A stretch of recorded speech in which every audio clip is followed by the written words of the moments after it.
Mystical City of God, translated from the original Spanish by Michael Kress, read by the translator. Book 1, Chapter 23. The symbols and appearances of the guardian angels of the Blessed Virgin Mary and their perfections. The form and appearance of the angels who served the Blessed Virgin.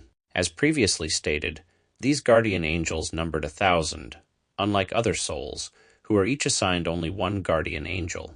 However, due to the incomparable dignity of Mary Most Holy, these 1,000 angels guarded and assisted her with far greater vigilance and reverence than any other angel exercises over the soul entrusted to its care. In addition to these 1,000 angels, who were her continuous and ordinary guardians, many other angels served her on different occasions, especially after she conceived in her womb the divine Word incarnate. I have also mentioned earlier that God appointed these 1,000 angels at the very beginning of their creation, at the time when he tested them, separating the faithful angels from the rebellious ones. In that moment, after revealing to them the vision of his divine being as their ultimate end, God also manifested to them the mystery of the most holy humanity that the Word was to assume and the role of his most pure mother, whom they were to acknowledge as their queen and superior. Thus, at the moment when the rebellious spirits were cast down and the faithful angels were rewarded, divine justice in its perfect equity distributed among them varying degrees of accidental glory according to their differing degrees of love, esteem, and reverence for the mysteries of the Incarnation and of the Virgin Mary. This accidental glory included the privilege of being chosen to serve and assist the Blessed Virgin and the Incarnate Word. It also influenced the way in which these angels manifested themselves when appearing visibly to the Queen of Heaven. I feel deeply inadequate in attempting to describe such lofty mysteries, for it is difficult to express in material terms the perfections and operations of such exalted spiritual beings. However, if I were to omit this subject, I would be leaving out one of the most illustrious and continuous aspects of the Blessed Virgin's life during her earthly pilgrimage. For, apart from her direct acts of love and worship toward God, her most frequent interactions were with his angelic ministers. To leave this out would be to render this history incomplete. The visible appearance of the guardian angels. Now, having explained the hierarchy, order, and diversity among these 1,000 angels, I will describe how they visibly appeared to their queen and lady, reserving for later chapters, cf. Infra and 615 to 659, a discussion on the intellectual and imaginative visions she received. Of these 1,000 angels, 900 were chosen from the 9 choirs of celestial spirits, with 100 selected from each.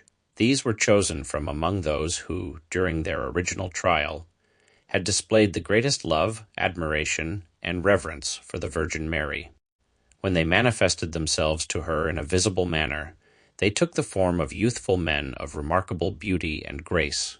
Their bodies appeared almost immaterial, as though made of pure light, crystalline, animated, and bathed in glory, so that they resembled glorified bodies, radiant and refulgent. Their appearance combined supreme beauty with profound gravity, composure, and a majestic yet gentle severity.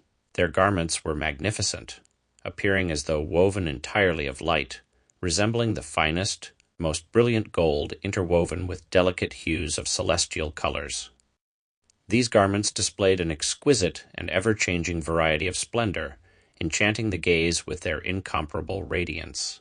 Though visible to the eye, their attire and bodies did not seem subject to material touch, as if they were composed of light itself, much like the rays of the sun entering through a window, illuminating dust particles in the air, except that the splendor of these angels was infinitely more resplendent and sublime. The symbols and distinctive marks of the angels. Each of the 900 angels bore an insignia upon their garments, symbolizing their respective choir and rank. These signs shone with a brilliance that revealed their divine purpose and the role they played in serving the Queen of Heaven. The remaining 100 angels were chosen from the highest orders, particularly the Seraphim, and were adorned with an even more luminous and magnificent insignia. These bore an emblem directly corresponding to the mystery of the Incarnation and their service to the Mother of God. These celestial spirits, when appearing visibly to the Blessed Virgin, were always arranged in perfect order, as in a solemn courtly procession. Each maintained his proper place according to his rank and office. Some stood closer to the Queen, offering her homage and fulfilling her immediate commands, while others surrounded her in concentric circles, forming a living, resplendent palace of celestial spirits. When they spoke, their voices were harmonious, filled with ineffable sweetness and majesty, communicating divine wisdom and profound reverence. Their words infused the soul with clarity, joy, and an ever-increasing love for God. Their very presence elevated the spirit, drawing it into deeper contemplation and closer union with the divine. Thus, these glorious spirits were not only guardians and protectors, but also teachers and companions to the Blessed Virgin, preparing her heart and mind for the ineffable mysteries that would unfold in her life. The higher perfections of the angels assigned to Mary. Beyond their visible form, the angels who attended the Blessed Virgin possessed perfections exceeding those of any other guardian angels. Their intellects were illuminated with a superior knowledge of the divine mysteries, allowing them to serve the Queen of Heaven with an understanding far surpassing that of any other angelic ministry. They were also granted a special participation in the graces and privileges of Mary herself. Just as she was exalted above all creatures in holiness, these angels were elevated above their brethren in their purity, strength, and closeness to God. Their mission was unique, for they were not only the protectors of a holy soul, as other guardian angels are, but the chosen attendants of the very Mother of God, the living Ark of the Covenant, the tabernacle of the divine Word. Moreover, these angels possessed a supreme and unwavering zeal for the honor of God and the defense of the Virgin Mary. They were endowed with extraordinary power against the forces of hell, causing all demons to tremble at their presence. The mere approach of one of these celestial guardians was enough to scatter the infernal hosts, rendering them powerless before the Queen they served.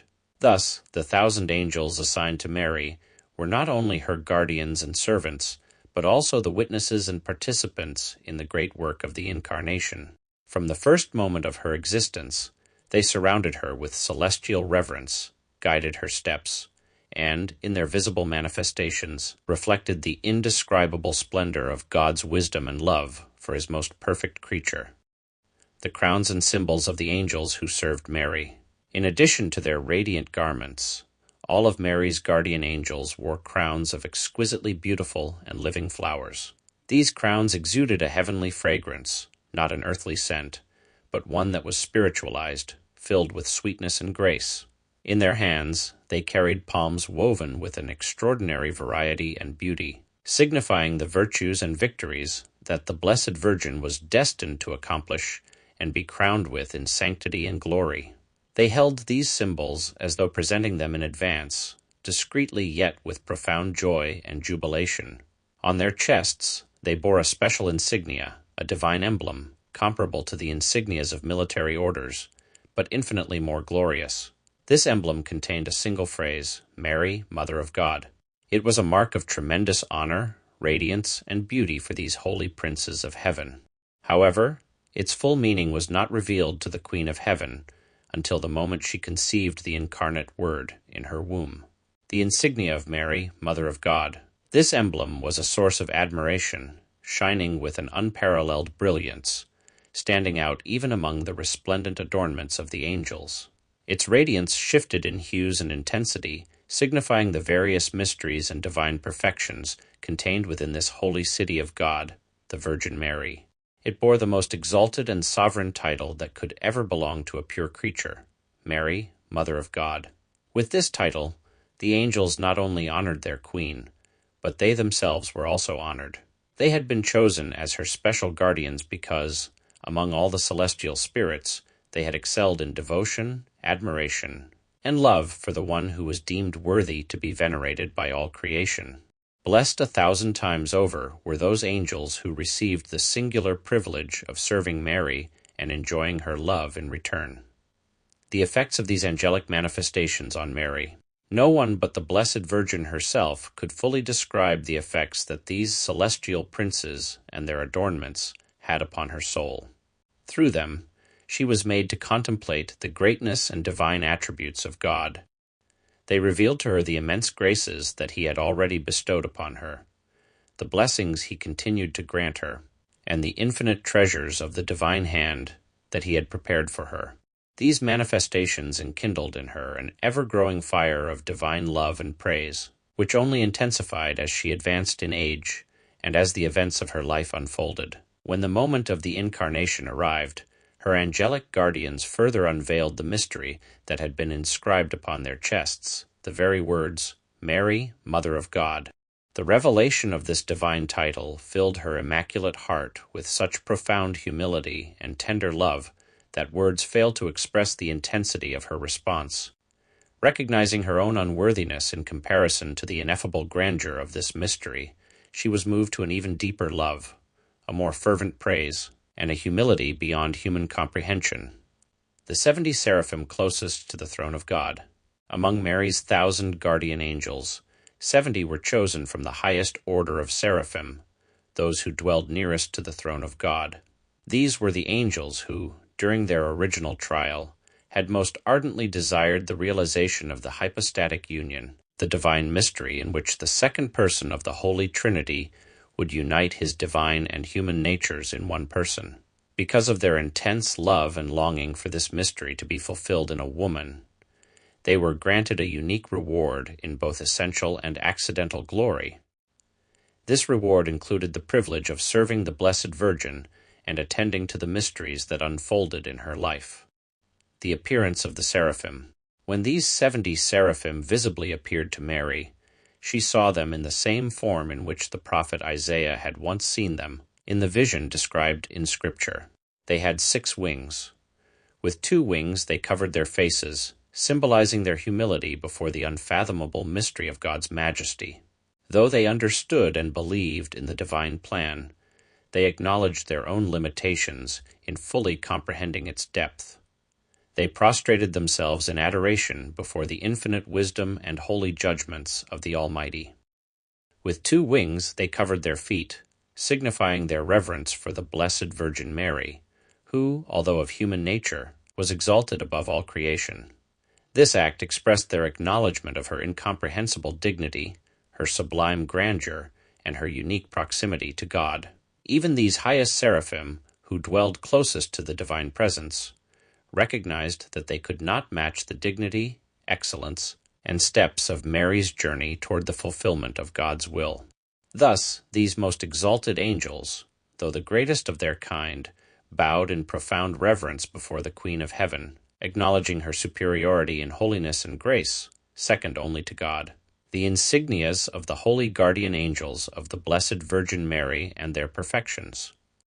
As previously stated, the number of these guardian angels was 1,000, unlike the usual single guardian angel assigned to each individual soul. However, considering the dignity of the Blessed Virgin Mary, we must understand that these 1,000 angels guarded and served her with far greater vigilance than any single angel would for an ordinary soul.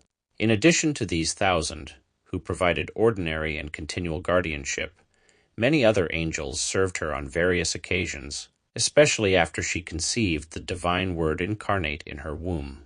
I also mentioned earlier, cf. Supra N14, that the appointment of these 1,000 angels was made by God at the very beginning of creation, at the moment when the good angels were justified and the rebellious ones cast down. It was then that, after the divine essence had been revealed to them as their ultimate end, the angels were also shown the most holy humanity that the Word would one day assume, along with his most pure mother, whom they were to recognize as their queen and mistress. At that moment, when the rebellious angels were punished and the obedient ones rewarded, God, in his just and equitable providence, granted varying degrees of accidental glory to the faithful angels according to the differing degrees of devotion, love, and admiration they displayed for the mystery of the Incarnation and the dignity of the Virgin Mary. Among these rewards was the singular honor of serving and attending upon the Blessed Virgin and the Incarnate Word, as well as the specific manner in which they were to manifest themselves to their Queen and provide her with assistance. This is what I intend to describe in this chapter, though I acknowledge my inadequacy for the task, for it is difficult to express in human language and material terms the perfections and operations of such exalted intellectual beings. Yet if I were to leave this aspect unspoken, the account of Mary's life would be incomplete, as her interactions with these angelic ministers formed one of the most significant aspects of her earthly journey. After her divine acts of worship and communion with God, her most continuous engagement was with these heavenly spirits. Without this key element, the narrative of this most holy life would be lacking. Having established what has already been said regarding the orders, hierarchies, and distinctions among these 1,000 angels, I shall now describe the manner in which they appeared visibly to their queen and mistress, reserving for later chapters, cf. Infra N. 615 to 659, an account of the intellectual and imaginative visions she received of them. The 900 angels, chosen from each of the 9 choirs, 100 from each, were selected from among those who had shown the greatest devotion, reverence, and love for the Blessed Virgin. When they appeared to her visibly, they took the form of youthful men, radiant with extraordinary beauty and grace. Their bodies were not entirely corporeal, but seemed as pure as animated crystal, suffused with a supernatural glow, resembling the resplendence of glorified bodies. Along with their unmatched beauty, they exhibited an extreme gravity, composure, and a gentle yet awe-inspiring majesty. Their garments were dazzling, as though woven entirely from light, resembling the purest gold interwoven with the most delicate and radiant colors, creating a sublime and enchanting variety of hues. Yet their garments, while appearing tangible, were not of material substance.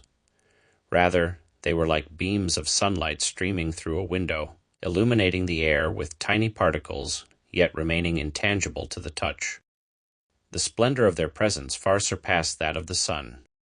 In addition to this, each angel wore a crown of exquisite, luminous flowers on their heads, exuding an otherworldly fragrance, unlike any earthly scent, subtle, spiritual, and ineffably sweet. In their hands, they carried palms of stunning beauty, woven with intricate patterns and celestial brilliance, symbolizing the virtues and crowns of glory that Mary was to attain through her holiness and exaltation. It was as though they were already presenting her, in veiled anticipation, the honors she was destined to receive, doing so with expressions of joyous reverence. Upon their chests they bore an insignia, akin to the emblems worn by the knights of military orders. This insignia contained a mystical inscription that read, "Mary, Mother of God."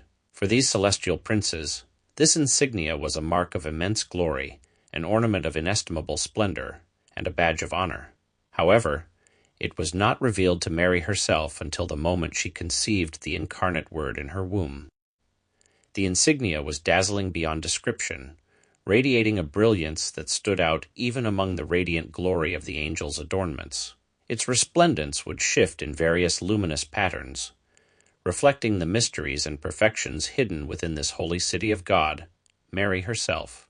It bore the highest title and most supreme dignity that could ever be bestowed upon a pure creature, Mary, Mother of God. This was the title by which the angels honored their queen and our own, and in bearing this insignia, they too were honored. For in receiving this mark, they had been set apart from their fellow spirits, designated as the special guardians of the one who would be deemed worthy of the veneration of all creation. Blessed 1,000 times over were those chosen to bear this divine title on their chests, as it was a mark not only of their devotion, but also of their reward. The effect that these angelic princes and their heavenly insignias had upon Mary is beyond human comprehension. Through their presence, they revealed to her the greatness of God and His divine attributes, as well as the ineffable gifts and privileges He had bestowed upon her. They set her heart aflame with an ever-increasing love for the Most High, inspiring her to praise Him unceasingly. These experiences intensified as she grew older, and as the events of her life unfolded. When the incarnation of the Word was accomplished, the angels then revealed to her the full meaning of the mystical inscription they had borne upon their chests, Mary, Mother of God. Upon receiving this revelation, and upon grasping the grandeur of her dignity and the immense responsibility it entailed, the humble virgin was overwhelmed with love and profound humility. No words can adequately describe the fire of divine charity that consumed her heart at that moment, nor the depth of humility with which she regarded herself in the presence of such an ineffable mystery. Among these 1,000 guardian angels, 70 were Seraphim, those closest to the divine throne, who had distinguished themselves by their ardent love and deepest reverence for the incarnation of the Word. Because they were closest to God in both knowledge and love, they especially longed for the day when he would assume human flesh and dwell among men. Their singular devotion was rewarded by being appointed to the Blessed Virgin Mary, who would be the mother of the incarnate Word. Whenever these seraphim appeared to Mary visibly, she saw them in the form described by the prophet Isaiah, is 6'2", with 6 wings. With 2 they covered their faces, signifying their humility before the incomprehensible majesty of God and their reverence for the great mystery they served. With 2 they covered their feet, in acknowledgement of Mary's unparalleled dignity as the highest of all creatures, superior even to the highest seraphim. With the remaining 2, they extended their wings in flight, signifying their ceaseless movement in divine love, their continual praise of God, and their tireless service to their Queen and Mistress. These angelic ministers, especially the seraphim, were living reflections of the divine light. When Mary gazed upon them, she beheld, as in a mirror, the radiance of the divinity. Though she could not yet experience the beatific vision continually as a pilgrim on earth, God allowed her to perceive something of his presence through the glorious illumination of her angelic attendants. Thus, in their company, she found a portrait of her beloved, sustaining her heart in the absence of his unveiled presence. This is the heavenly court that surrounded the Blessed Virgin Mary, the living reflection of divine mysteries, the celestial ministers who accompanied her, guarded her, and revealed to her the greatness of God's providence. What mortal mind can fully comprehend the splendor of her life, she who was the delight of angels and the chosen mother of the Most High, the insignias of the holy guardian angels of the Blessed Virgin Mary and their perfections? The remaining 18 angels, completing the number of 1,000, were those who had shown particular devotion to the sufferings of the incarnate Word. Because of this, their reward in glory was great. These angels appeared to the Blessed Virgin in forms of astonishing beauty, adorned with various insignias symbolizing the Passion and other mysteries of redemption. Notably, they bore a radiant cross on their chests and another on their arms, both of exquisite brilliance and resplendence. The sight of these sacred emblems awakened in the Queen of Heaven profound admiration, stirring her heart with tender remembrance and compassionate love for the sufferings that the Redeemer of the world was to endure. It moved her to fervent gratitude and thanksgiving for the immense graces and benefits humanity would receive through the mysteries of redemption and the liberation from the captivity of sin. The great princess made use of these angels frequently, sending them as messengers to her most holy Son with various petitions for the salvation of souls. In describing these forms and insignias, I have attempted to convey some aspects of the perfections and operations of these celestial spirits, though my explanation falls far short of their true splendor. These angels are like invisible rays of the divinity, swift beyond comprehension in their movements and operations, mighty in their power, perfect in their knowledge, incapable of error, and immutable in their nature and will. What they learn once, they never forget, nor does their vision of truth ever waver. Filled as they are with grace and glory, they are in no danger of losing them, and because they are incorporeal and invisible by nature, whenever the Almighty wishes to grant men the grace of seeing them, they assume an ethereal body, appearing in a manner suited to human perception and to the purpose for which they manifest themselves. All of Mary's 1,000 guardian angels were among the highest of their respective orders and choirs, possessing superior degrees of grace and glory. They never once failed in their duty of guarding this blessed lady throughout her earthly life. And now in heaven, they enjoy a special and accidental joy in beholding and serving her. while some among them are particularly chosen to be sent by her will on various missions. All 1,000 participate in this ministry, according to divine providence. The doctrine given to me by the Queen of Heaven. My daughter, in 3 lessons, I wish to give you the doctrine of this chapter. The first is that you must be eternally grateful, with unceasing praise and acknowledgement, for the immense grace God has granted you in giving you angels to assist, guide, and defend you in your trials and tribulations. This gift is frequently forgotten by mortals, who, in their odious ingratitude and dull ignorance, fail to recognize the divine mercy and goodness that the Almighty has shown in commanding these celestial princes, so superior in nature, so resplendent in glory, dignity, and beauty, to watch over, guard, and defend creatures of dust and sin. Because of this neglect, men deprive themselves of many favors that these angels would otherwise bestow upon them, and they offend the Lord by their indifference. But you, beloved daughter, must recognize this gift and return due thanks with all your strength. The second lesson is that you must always, and in all places, hold love and reverence for these divine spirits, as though you could see them with your bodily eyes. In doing so, you will remain vigilant and circumspect in your actions, conscious that you are always in the presence of the courtiers of heaven. Thus, you will not dare to do in their sight what you would not do before men, nor will you neglect to act in the service of the Lord in a manner befitting their presence and expectations of you.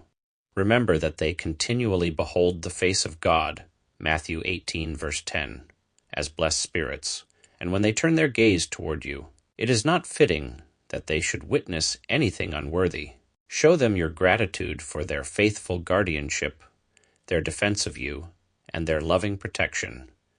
The third lesson is that you must remain ever attentive to the promptings, inspirations, and warnings with which your guardian angel seeks to awaken and guide you, turning your heart and mind continually toward the remembrance of the Most High and the practice of all virtues.